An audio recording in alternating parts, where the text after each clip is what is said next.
2024 July 30 Wayanad ജില്ലയിൽ മുണ്ടക്കൈ ചൂരൽമല പ്രദേശത്തുണ്ടായ ദുരന്തം ശരിക്ക് ലോക ജനത ഞെട്ടിയ ഒരു ദുരന്തം. നമ്മളെ ചരിത്രത്തിൽ നൂറ്റാണ്ടിൽ ഇന്നവരെ കാണാത്ത അത്രക്ക് ഭയാനകരമായ ഒരു ദുരന്തം. ആ ദുരന്തം ഉണ്ടായ സമയത്ത് ഒരു രാഷ്ട്രീയ പാർട്ടി ഫോർ വയനാട് എന്ന് പറയുന്ന ഒരു സഹായ ആപ്പ് നമ്മുടെ മുമ്പിലേക്ക് കൊണ്ടുവന്നു.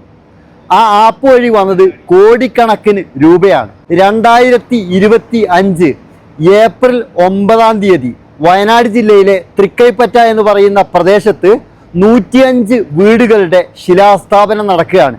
നമ്മളിൽ ഓരോ ആളുകളും കൊടുത്ത ആ ഓരോ രൂപയും എവിടെയും പോയിട്ടില്ല, അർഹരായിട്ടുള്ള ആളുകളുടെ കൈകളിലേക്ക് തന്നെ എത്തുമെന്നുള്ളതിനുള്ള ഏറ്റവും വലിയ ഉറപ്പാണ് ഈ രാഷ്ട്രീയ പാർട്ടി നമുക്ക് തരുന്നത്.